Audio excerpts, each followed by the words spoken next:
Querido, eu quero ler um texto bíblico que se encontra no livro de Jó 42, versículo 1.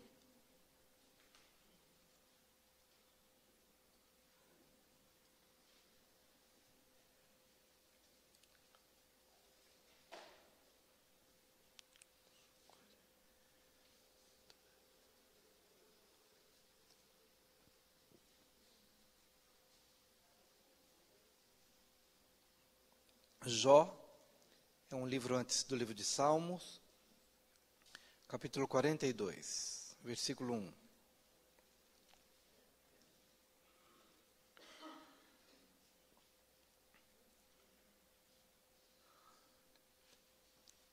Todo mundo achou? Não é tão difícil, né? Só pegar o meio da Bíblia, quase lá, Salmo, vem um livro antes, apenas um versículo. Então respondeu Jó ao Senhor: Bem sei que tudo podes e nenhum dos teus planos pode ser frustrado. Na verdade, são dois versículos, 1 e o 2, né? Jó 42, 1 e 2, de novo.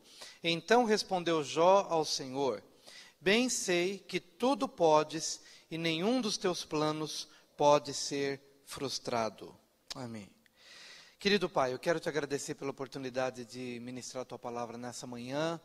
E venho lhe pedir agora, Senhor, a graça, o favor, a ajuda, para que possamos compartilhar daquilo que vem do teu trono, para edificação, para consolo, para que o teu plano perfeito possa ser conhecido e vivido por cada um de nós. Quero te agradecer por tudo, já entregar esse momento ao Senhor, reconhecendo que teu Espírito Santo está agindo, está aqui presente, pronto para edificar, para restaurar, para curar e cumprir todo o teu propósito bendito, em nome de Jesus. Amém.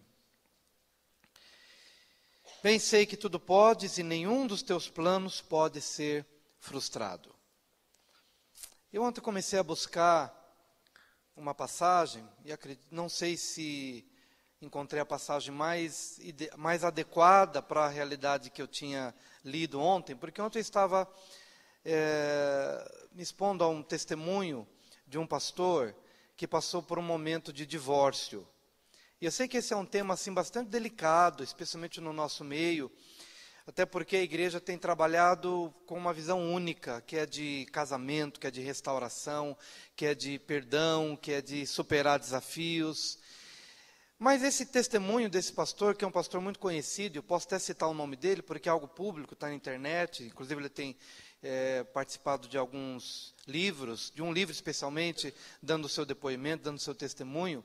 E esse testemunho é do pastor Ariovaldo Ramos. Ele é um pastor muito conhecido, especialmente na cidade de São Paulo, mas é um homem muito conhecido no Brasil todo, tem pregado no Brasil, tem pregado fora do Brasil, e ele passou alguns anos por uma experiência que para ele foi muito dolorosa, foi muito constrangedora, porque a despeito de todo o seu esforço para manter o seu casamento, e lutando, idas e vindas, e luta, e perdão, e restauração, uma série de áreas, embora nós não conheçamos os detalhes de como é que a coisa toda aconteceu no decorrer dos anos, mas chegou um momento que a esposa realmente disse: não quero mais, eu quero o divórcio. E ele ali, se vendo diante daquela situação, porque ele já tinha determinado no coração que a despeito de tudo, ele enfrentaria e levaria adiante. Mas chegou um momento em que ela realmente tomou uma decisão: não, eu quero o divórcio. E ele foi, então, teve que aceitar essa situação, e ele se viu diante do juiz, esperava que fosse um juiz que pelo menos compreendesse a realidade dele, mas era uma juíza, né? Para a decepção dele, no conceito dele, ele achou que a juíza ia pender mais para o lado da esposa, porque no fundo ele estava querendo que de alguma forma alguém brecasse a situação. Ele tinha uma expectativa: olha, acho que pelo menos na última hora alguém vai entender minha causa, alguém vai dar uma palavra para poder mudar esse quadro. Mas era uma juíza que estava lá, e eu não creio que ela pendeu para um lado ou para o outro, mas ali ele estava ali diante daquele documento, e ela simplesmente perguntou, a juíza perguntou: escuta, você vai assinar? E ele falou: não tenho outra coisa a fazer a não ser assinar. E ali, na hora que estava para colocar a caneta no documento, ele se perdeu um pouquinho nos pensamentos, provavelmente começou a pensar nos anos, de convivência, em toda a vida, e parou um pouco, ele se perdeu, até que alguém deu uma tocadinha nele, dizendo, escuta, você não vai assinar? Ele falou assim, eu vou assinar. E pegou, assinou, e saiu de lá frustrado, saiu de lá se sentindo derrotado, se sentindo triste, com aquele papel na mão, foi o que ele disse. Na verdade, era a única coisa que não doía nele, era aquele papel leve, mas tudo aquilo que tinha acontecido trouxe para ele um sentimento assim de tremenda frustração, tristeza, derrota. É um pastor, se vendo naquela situação, depois daquilo, subindo ao púlpito para pregar, sentindo-se inadequado, tendo que lidar com isso, porque antigamente, ao subir no púlpito, ele tinha uma esposa, tinha pessoas que o respaldavam como família, mas agora, naquela situação, sendo colocado para pregar, um certo constrangimento, um sentimento de inadequação. E olhando para aquele testemunho e tentando medir um pouquinho o sofrimento, não quero entrar aqui no mérito de quem está certo, quem está errado, se fez certo, se fez errado, nada disso. Estou apenas focando a questão do sentimento que ele teve, que é um sentimento muito comum a todos nós quando a gente lida com situações que, ao nosso ver, por mais que a gente às vezes colha, ou sempre vai colher daquilo que a gente semeou, mas nem sempre você vai achar ou entender que aquilo que aconteceu é necessariamente uma colheita sua. Às vezes é alguma coisa que está até fora do teu alcance, porque na tua concepção você acha que fez o que deveria fazer. E é nesse momento que a gente começa a pensar em Jó, que estava ali lidando com uma situação de perda, filhos que morreram, bens que se foram, casa que cai, teto que desaba diante de pessoas, e seja de uma forma ou de outra, a gente fica perguntando, Deus, eu sei que algumas coisas eu fiz e colhi resultado da minha semeadura, mas há coisas que estão, parece que tão fora do meu alcance, tão fora do meu raio de ação, me sinto tão impotente, como aquele pastor que estava ali, tendo aquele papel diante da sua mão, dizendo, sou tão impotente hoje, talvez não fui impotente no passado, talvez no passado eu poderia ter feito sim, alguma coisa para mudar, mas nesse momento agora, eu não posso fazer nada, estou levando para casa um papel que eu não gostaria de levar, e agora eu vou ter que administrar esse sentimento. Eu vou ter que administrar a minha vida a partir de então. Como administrar a vida a partir de então? Depois da perda de alguém, depois de um divórcio, depois de uma decepção, depois de uma frustração. E mais ainda, como eu lidarei com a minha vida em relação a Deus?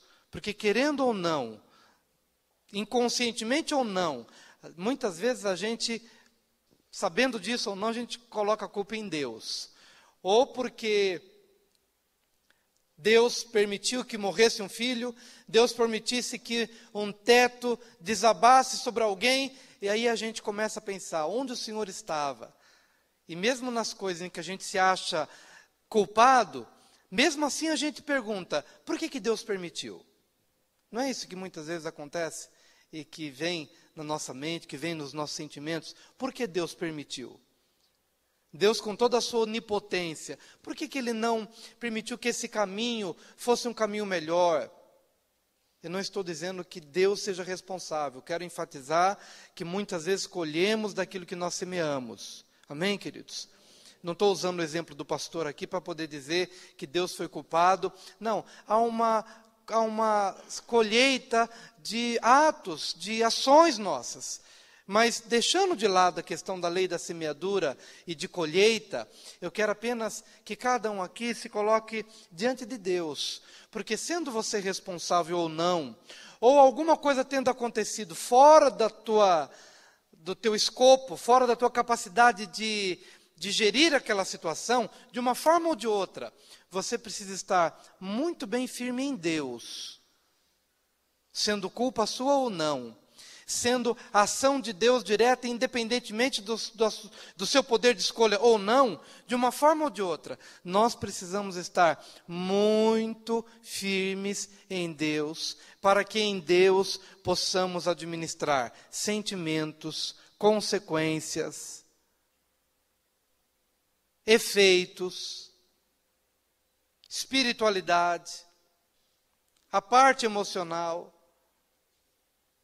Sendo você responsável ou não, ou tendo Deus agido de alguma forma, longe de qualquer capacidade sua de escolher ou de decidir, de uma forma ou de outra, você precisa estar em Deus. A partir desse momento, talvez muito mais do que em qualquer outro período da sua vida, você precisa estar firme em Deus.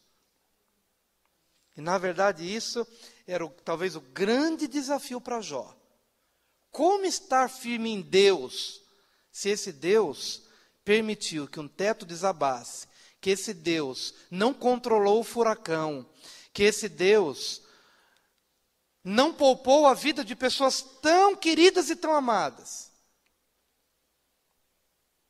Como estar firme em Deus, se embora sendo um homem de Deus, um pastor nesse caso, como estar firme em Deus, se esse Deus, de uma forma ou de outra, Ele permitiu que eu estivesse hoje constrangido, sozinho, e tendo que administrar um sentimento para o qual eu não estava programado.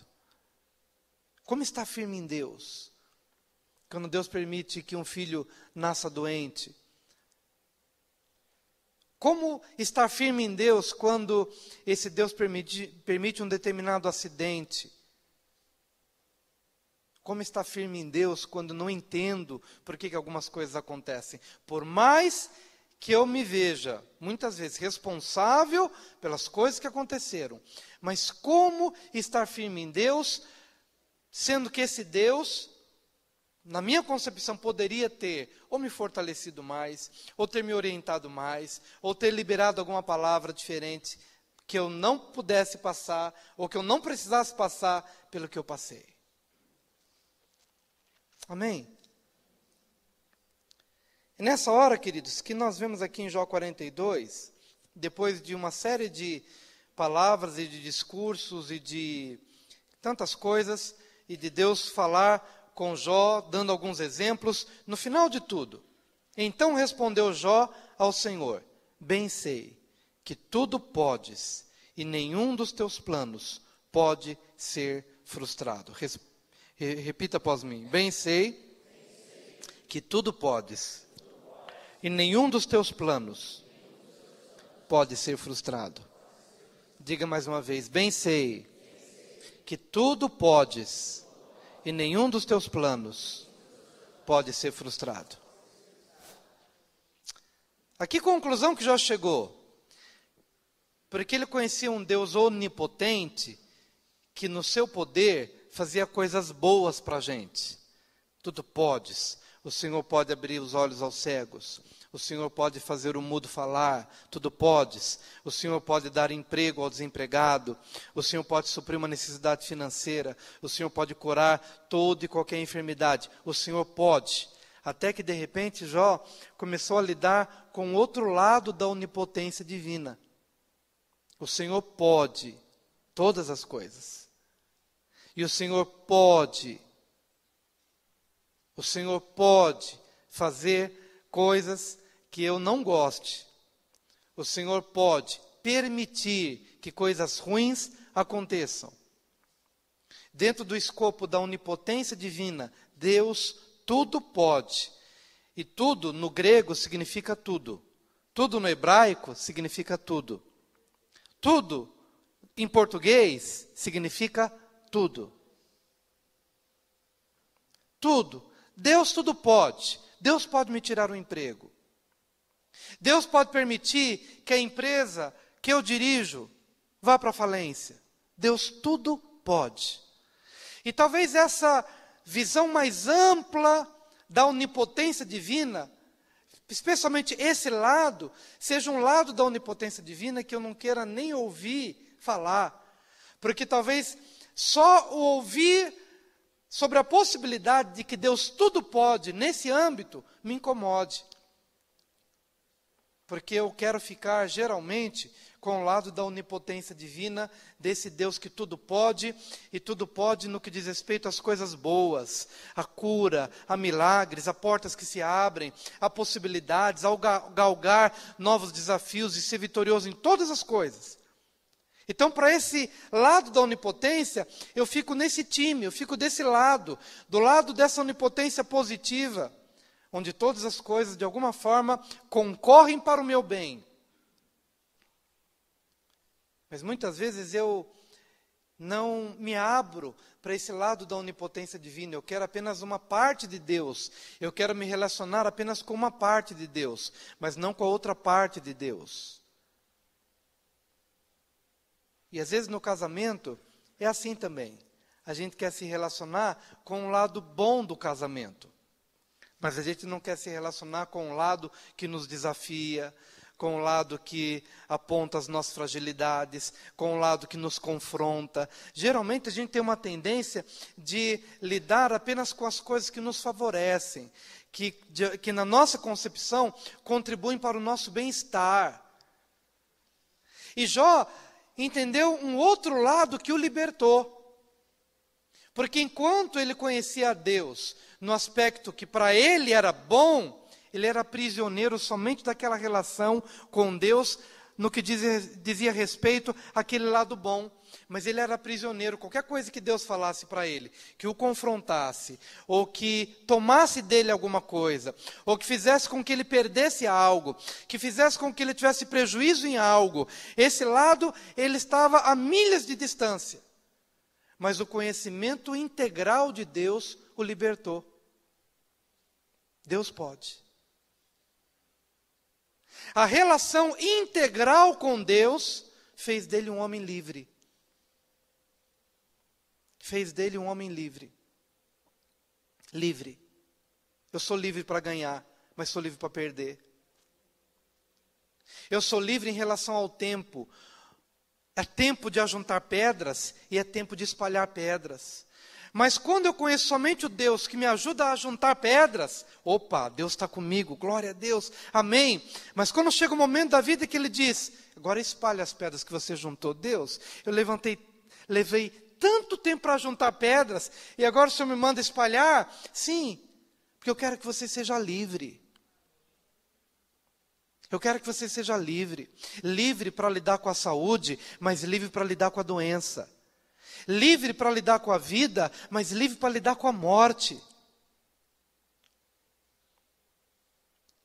Livre para você ter dinheiro no banco e suprir suas necessidades, mas livre também para poder saber administrar os momentos talvez longos ou períodos longos em que não tem nada, não tem um centavo. E não tem quem dê, não tem quem abra a porta, não tem quem dê saída, não tem uma única alma vivente que possa dizer, olha, esse é o caminho. Não tem nada, absolutamente nada. Mas quando você, querido, começa a conhecer os dois lados da onipotência divina, tanto o lado que te agrada, quanto o lado também que arranca. É tempo de plantar, mas é tempo de arrancar aquilo que se plantou. É tempo de ajuntar pedras, mas é tempo de espalhar. É tempo de abraçar, mas também é tempo de deixar de abraçar. Há tempo de guerra, há tempo de paz, ou há tempo de paz, mas há também tempo de guerra. E aí quando a gente vai trafegando por essa via do conhecimento de um Deus que tudo pode, nada mais nos surpreende. No primeiro período da vida de Jó, quando ele começou a perder e levar paulada e ficar doente, filhos morreram, a prosperidade foi embora, os animais foram embora, o que ele tinha de material foi embora, a primeira coisa que vem em relação a Deus é surpresa, porque você não esperava que aquilo podia acontecer com você.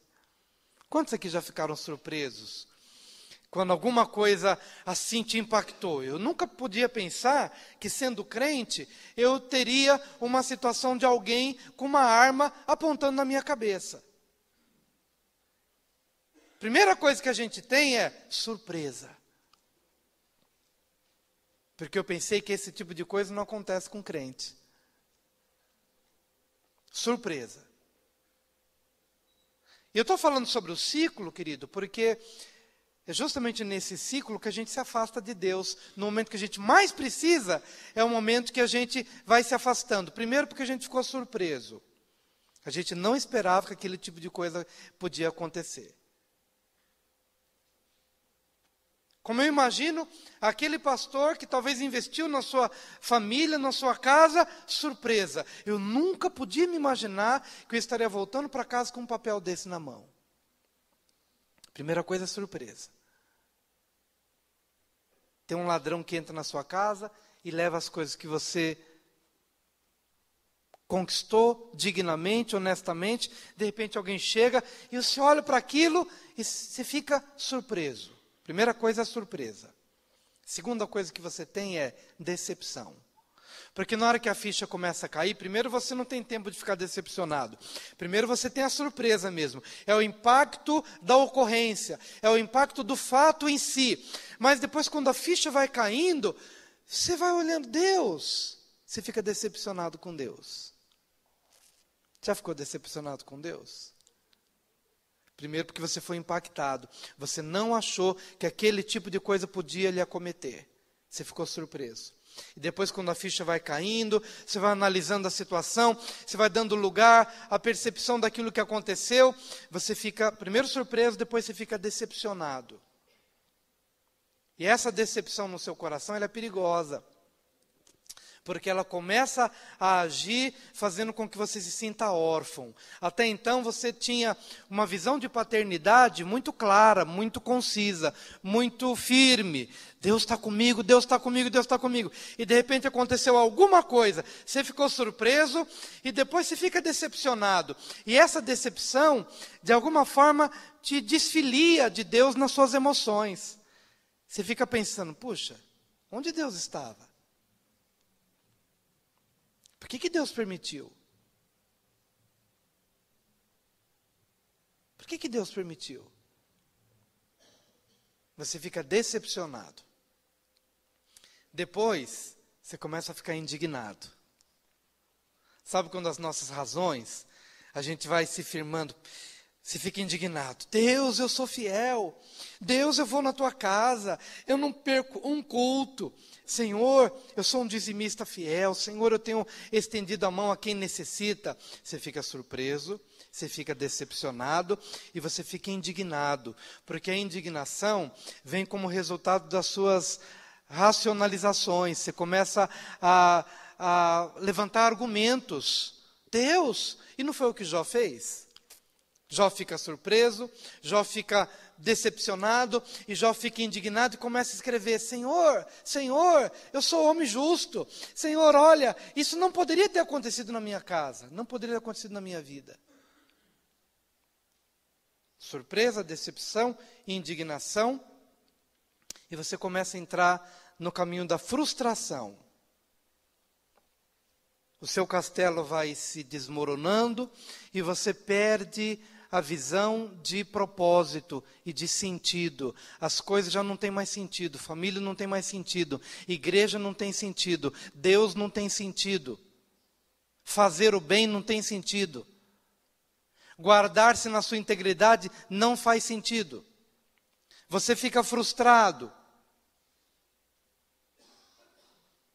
porque tudo que você edificou no decorrer do tempo, vai caindo por meio da surpresa, da decepção, da indignação, da frustração. Você começa a achar que nada do que você investe, ou nada do que você faz, tem sentido. Porque tudo pode ruir a qualquer hora e a qualquer momento. Você fica frustrado. E depois você começa a se distanciar. E se distanciar de Deus. Queria que você dissesse para o seu vizinho, não se distancie de Deus, em nenhum momento da sua vida, diga isso.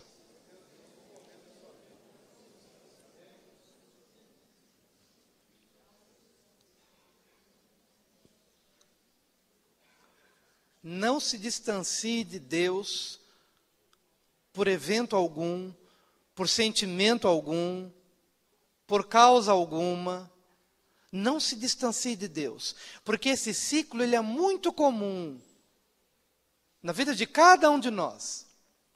E, na verdade, esse momento de distanciamento é quando você vai galgando esses degraus da surpresa, da decepção, da indignação, da frustração, chega a um patamar de que nada tem sentido, então você se distancia. Você se distancia de Deus, dos valores de Deus, dos princípios de Deus, as coisas ficaram como que gelatinosas no seu interior, não é mais um fundamento firme, concreto, tudo é muito instável. E você se distancia, porque perde o senso de razão, perde o senso de propósito. E o estágio talvez mais profundo é o da incredulidade incrustada no nosso interior, como resultado desse processo que nos distancia de Deus. Ficamos incrédulos. Sabe quando a gente começa a ver essas coisas acontecendo na nossa vida, e aí chegamos ao momento em que já não cremos mais. O pastor prega, mas é apenas uma mensagem emotiva, mas não tem poder de transformar. Porque esses sentimentos endureceram no nosso interior e ficamos incrédulos. Não cremos mais. Não cremos em Deus, não cremos na palavra, não cremos no casamento, não cremos que as coisas podem mudar. Ficamos incrédulos. Aceitamos aquilo como algo imutável. Amém, queridos? Mas é interessante que Jó passou por todo esse processo: surpresa, decepção, indignação, frustração, distanciamento, incredulidade. Mas agora ele está dizendo: bem sei que tudo podes, e nenhum dos teus planos pode ser frustrado. Como sair disso daqui? Como é que eu posso voltar para Deus? E a despeito de tudo aquilo que aconteceu, como é que eu posso voltar para Ele? Deus dá alguns exemplos, e em todos os exemplos, quando você vai ler o livro de Jó, você vai encontrar Deus falando assim com Jó: Jó, onde você estava quando eu estendi os céus com um propósito?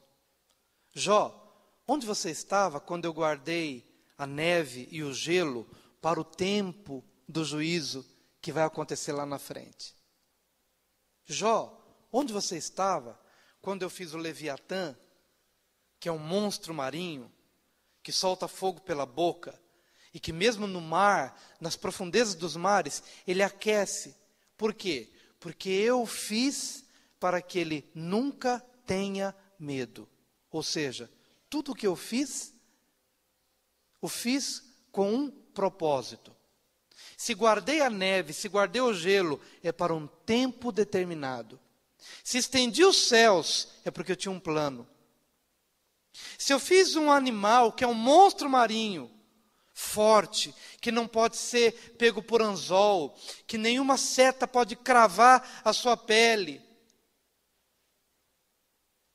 que quando ele se move, todo mundo teme, todos os animais o temem,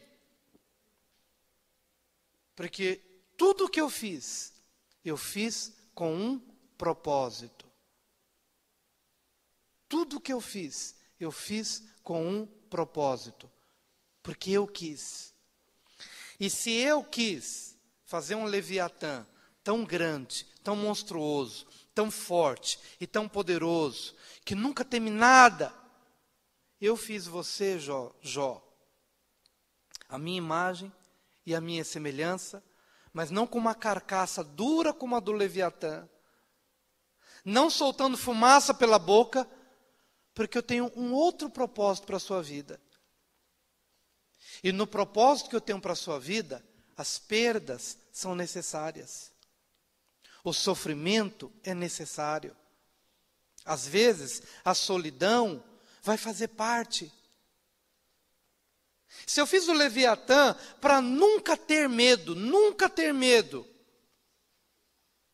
o medo na tua vida vai fazer parte de um propósito que eu tenho para você.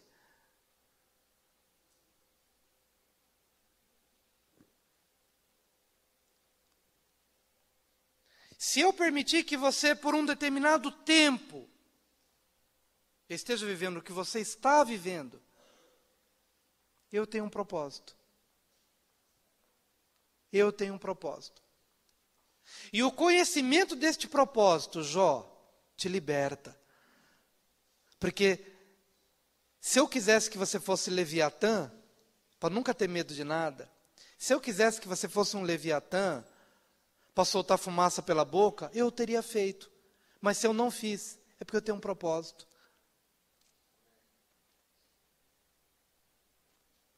Talvez, querido, você já tenha pensado assim, pastor, por que eu não sou a pessoa mais eloquente? Porque assim diz o Senhor, eu não quis que você fosse eloquente. Porque não sendo eloquente, você vai depender de mim. E dependendo de mim, esse propósito vai se cumprir na sua vida. Ser eloquente é saber falar bem, é saber falar com fluência, ser eloquente. Senhor, eu gostaria de ser mais inteligente. Tem pessoas com QI elevadíssimo. Ok, mas os que têm QI elevadíssimo, eu tenho um propósito para eles com o QI elevadíssimo deles. Se você não tem, eu teria um propósito na tua vida, do jeito que você é. E mesmo que algumas coisas, queridos, de ruim que tem acontecido com você hoje, seja resultado de sementes erradas que você plantou, mas que de alguma forma Deus permitiu que isso acontecesse, e você hoje está na condição em que você está, meu amado irmão, você precisa se firmar em Deus, porque mesmo assim, se Deus tivesse te revestido de uma carcaça como a do Leviatã, e de uma capacidade de se arrastar, ou de nadar, ou de estar na terra, e de ser indestrutível, Deus o teria feito dessa forma. Mas se você se vê hoje, na sua fragilidade, talvez no seu medo, talvez na sua insegurança, quem sabe se sentindo vulnerável em muitas áreas da sua vida, tudo isto dará a você uma oportunidade de levantar os seus olhos aos céus e dizer, graças te dou, Senhor. Porque em toda fraqueza ou fragilidade que hoje possa cercar a minha vida, mas o Senhor me fez assim. Esse é o contexto em que eu estou. E não há impossíveis para o Senhor. Eu sei que tudo podes. Eu sei que tudo podes. E nenhum dos teus planos pode ser frustrado. Diga, eu sei que Deus tudo pode. E nenhum dos planos dele pode ser frustrado na minha vida. E é a partir daí que ele começa a dizer, apenas para concluir, quem é aquele, como disseste, que sem conhecimento encobre o conselho? Na verdade falei do que não entendia, coisas maravilhosas demais para mim, coisas que eu não conhecia. Escuta-me, pois, havia dito, e eu falarei, eu te perguntarei, e tu me ensinarás. Eu te conhecia, só de ouvir, mas agora os meus olhos te veem. Por isso me abomino e me arrependo no pó e na cinza. Diga, eu te conhecia, Senhor, só de ouvir, mas agora os meus olhos te veem. Qual é o grande desafio de Deus para a sua vida? É que você possa ver Deus na condição em que você está hoje, na situação em que você se encontra hoje. Porque se Deus fez o Leviatã para nunca ter medo, Deus me fez para que eu o veja em toda e qualquer situação da minha vida. Não sei se você conseguiu entender a coisa mais importante da mensagem. Que se Deus revestiu o Leviatã de força, Leviatã não existe mais, já foi um animal extinto. Provavelmente da época dos dinossauros. Não existe mais. Mas na época em que conviveu com as pessoas, foi visto pelas pessoas, mas cumpriu um propósito para o qual Deus estabeleceu. Deus fez aquele monstro marinho para nunca ter medo, mas Deus me fez, e Deus fez a você, para que você veja a Deus em toda e qualquer situação da sua vida. Ver Deus no emprego, mas ver Deus no desemprego. Ver Deus na condição favorável financeira, ver Deus quando não há dinheiro.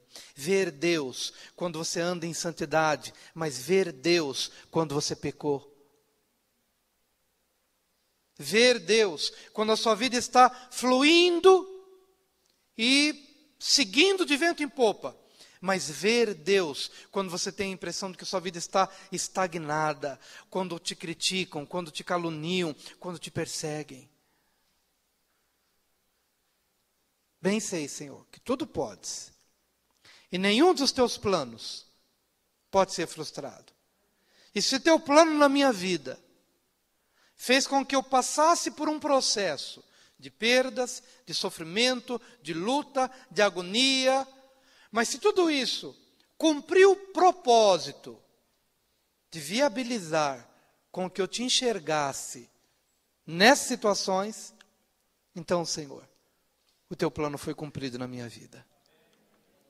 O teu propósito o ciclo foi concluído.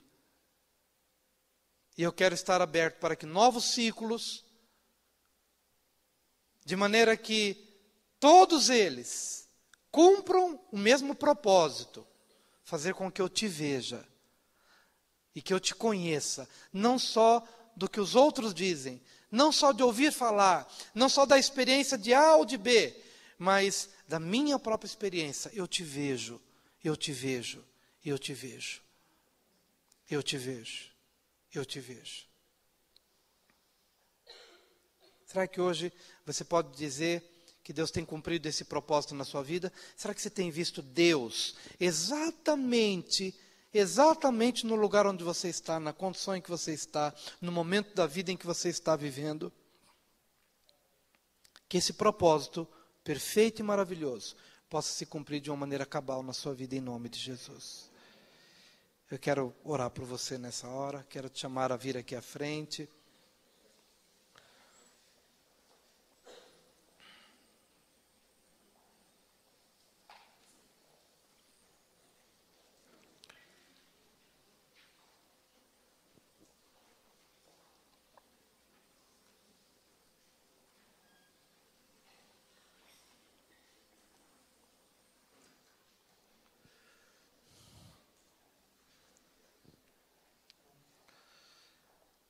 Venha, querido, venha com o seu coração totalmente convertido a Deus. Talvez você tenha experimentado esses processos de surpresa, de decepção, de indignação, de frustração, de distanciamento e até de incredulidade. Mas assim como o Senhor foi paciente para com Jó e mostrou: Jó, todas as coisas eu faço com propósito.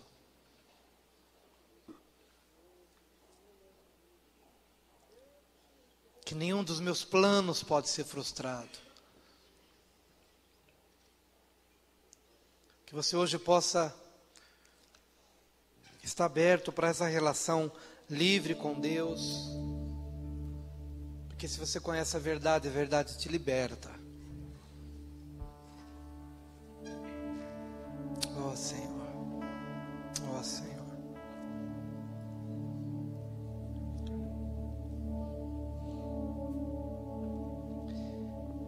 Senhor bendito, o desejo do nosso coração hoje é de ver a Tua graça se manifestando de uma maneira tão perfeita, tão completa, na medida da necessidade de cada um aqui, Pai. Tenho plena convicção de que talvez a grande maioria aqui já tenha dito isso para o Senhor. onde o Senhor estava quando isso aconteceu, onde o Senhor estava quando as coisas se deram da maneira como se deram. E acabamos nos distanciando daquele que é a nossa rocha. Por isso queremos voltar para Ti, Senhor. Se porventura passamos por este ciclo de surpresa, de decepção, de indignação, de frustração, de distanciamento e de incredulidade, traga-nos de volta, Senhor. Traga-nos de volta hoje, te pedimos em nome de Jesus. Porque não podemos, Senhor, nos dar ao luxo de tentar passar por qualquer momento da nossa vida sem que o Senhor seja o fundamento, sem que o Senhor seja a rocha de apoio, a rocha de ajuda. Tu és o meu Deus, Tu és o meu Deus, Tu és o meu Deus, socorro bem presente na angústia. Mesmo que nós hoje possamos admitir que estejamos vivendo colheitas de semeaduras erradas no passado, mas se mesmo assim, Pai, o Senhor permitiu que esse processo acontecesse na nossa vida, hoje nos abominamos e hoje nos arrependemos no pó e na cinza. Hoje choramos aos Teus pés pelas semeaduras erradas, pelas decisões erradas, pelas posturas erradas. Mas hoje, Senhor, eu te peço em nome de Jesus, levanta-nos na Tua presença, porque eu sei que nenhum dos Teus planos, nenhum dos Teus propósitos, nenhum dos Teus projetos podem ser frustrados. Quebra, Senhor, toda maldição sobre a nossa vida e leva-nos, Senhor, a um patamar de maturidade, de conhecimento, de entendimento e de fortalecimento na Tua presença, Senhor. Ó Senhor, ó Espírito de Deus, vem, ó Pai, vem, Senhor, ministrar graça, vem ministrar favor, ó Pai, vem ministrar graça, venha ministrar favor, venha, Senhor, ministrar fortalecimento em nome de Jesus. Ó Pai, querido, e agora é o teu momento de você buscar o Senhor, busca do mais profundo do seu coração ao Senhor. Busca o Senhor agora. Levante a sua voz ao Senhor. Saiba que o Senhor conhece exatamente aquilo que você tem vivido, conhece os seus clamores, conhece o seu medo, conhece a sua insegurança, conhece a sua ansiedade. Ele conhece agora. Você pode entrar agora numa dimensão de descanso e de confiança, na supervisão, no cuidado, que você pode agora entrar numa nova dimensão de dependência dEle, para você compreender da parte do Senhor que tipo de contribuição este momento da tua vida vai trazer, uma vez que você consegue viver esse momento na presença dEle, na presença do Senhor Deus. Em nome do Senhor Jesus, você tem hoje a oportunidade de ser renovado na sua fé, no seu amor pelo Senhor, na sua dependência dEle. Você hoje tem a oportunidade de ouvir a voz de Deus falando de uma forma profunda, íntima e pessoal, trazendo cura para você, trazendo libertação para você, em nome de Jesus. Porque aquilo que você pensou que nunca poderia acontecer, de repente aconteceu, e você ficou frustrado com Deus, decepcionado com Deus, talvez até indignado com Deus. Quem sabe você tenha tido uma expectativa: Senhor, por que o Senhor não me revestiu, talvez da carcaça do Leviatã? Por que o Senhor não permitiu que saísse fogo da minha boca? Por que o Senhor não me fez de uma forma diferente?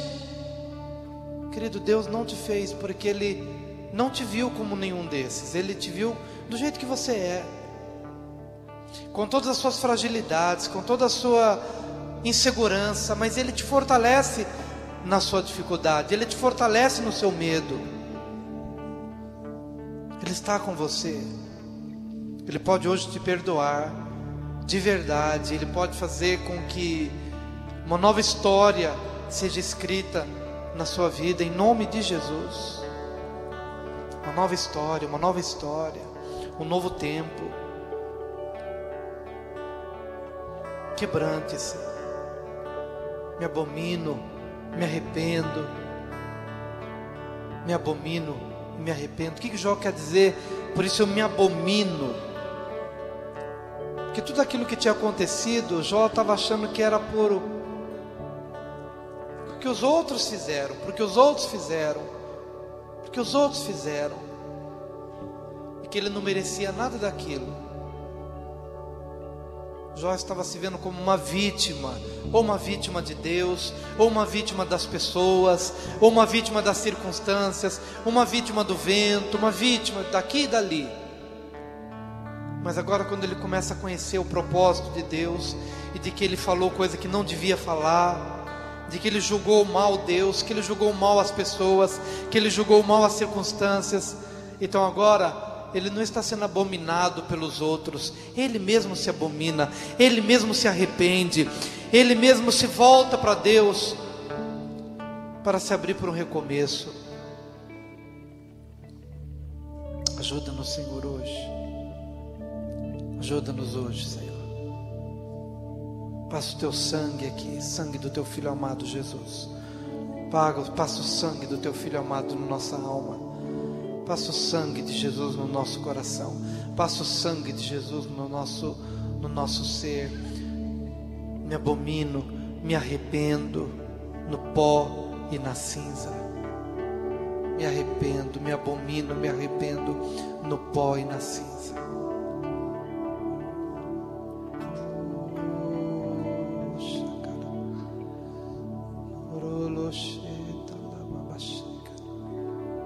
Aleluia, Jesus. Amém. Aleluia, Jesus. Oh, Jesus. Oh, Jesus. Oh, Jesus. Se alguém sentir no coração o desejo de ministrar sobre algumas pessoas, nós vamos cantar um hino, mas fica aqui na frente, deixa Deus fazer uma cura na sua vida. Vou deixar livre os irmãos que ministram, os irmãos que oram, os irmãos que sentem o desejo de orar, ou mesmo você que está aqui, você quer orar com alguém que está do seu lado. Deixa o Espírito Santo de Deus trazer esse compartilhar, trazer esse momento de cura. Deixar o Espírito livre aqui agora, enquanto a gente adora ao Senhor, em nome de Jesus. Deixa o Senhor te curar, deixa o Senhor te falar. Oh, Jesus. Oh, Jesus. Oh, Jesus. Oh, Jesus. Oh, Jesus. Tu és santo, Oh, Jesus. santo Deus. Oh, Jesus. Tu Oh, és Jesus. santo, Oh, santo. oh, oh, Senhor. Oh, Jesus. Tu és santo, Oh, Jesus. santo Oh, Jesus. Deus. Oh, Jesus. Oh, Jesus. Tu és santo, Oh, Jesus. santo Deus. E eu preciso ter a tua santidade. Eu preciso ter a tua santidade, pois eu quero te ver, mas será impossível para mim ver a face do meu Deus, ser a tua santidade. Eu não poderei te ver, Oh, Jesus.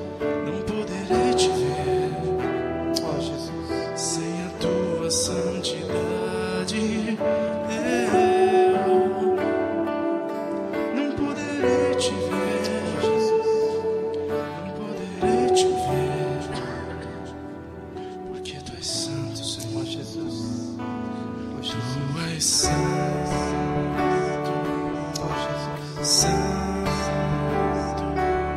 Santifica-nos, Senhor, na Tua presença. Santifica o nosso coração, Senhor. Traga o arrependimento que nós precisamos. Oh, Jesus. Oh, Jesus. Oh, Jesus. Oh, Jesus. Oh, Jesus. Receba hoje do conforto, do consolo do Senhor. Receba hoje da promessa. Receba hoje do cuidado. Receba hoje de uma provisão especial da parte do Senhor, em nome de Jesus.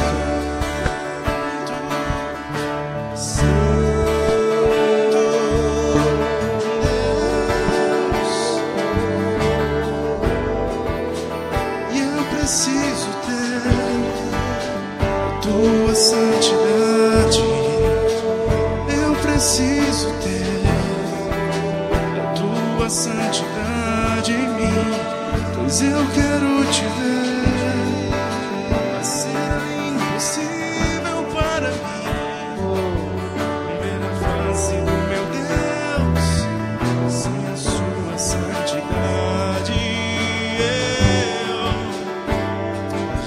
não poderei te ver, Jesus, não poderei te ver sem a tua santidade.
Aleluia,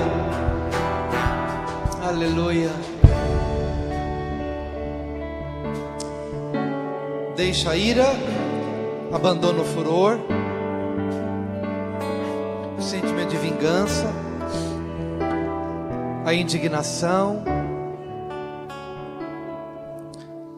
todas as coisas que te impedem de ver a Deus, porque você foi feito não como Leviatã, para nunca ter medo, mas você foi feito para ver a Deus. Como nós vemos a Deus? Com o coração quebrantado.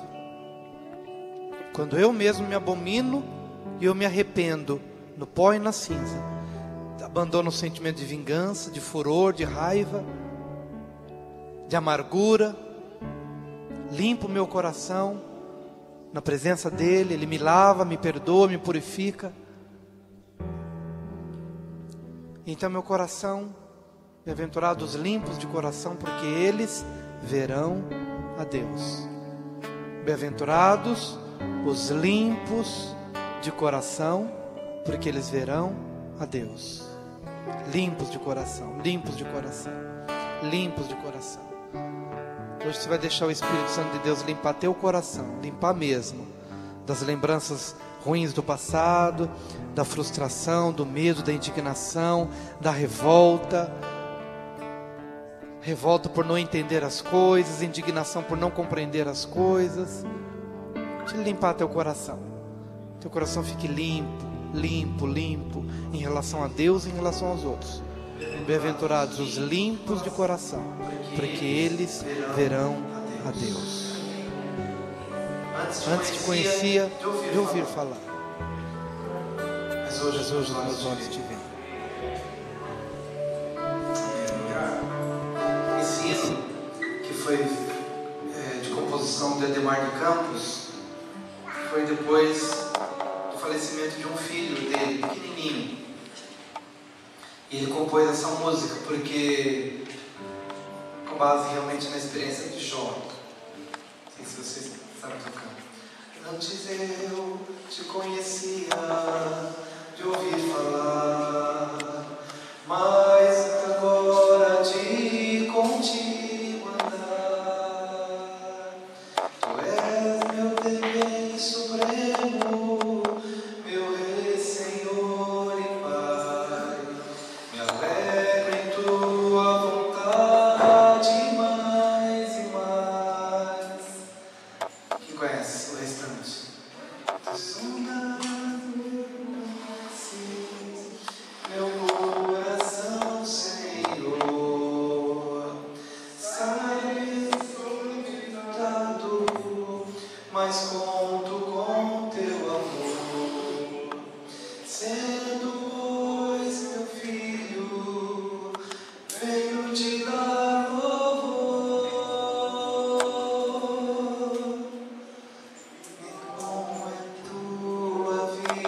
que esta consciência da tua presença em nossos corações queremos ter para te ver em todo e qualquer momento da nossa jornada, da nossa caminhada, em nome de Jesus. Amém. Aleluia.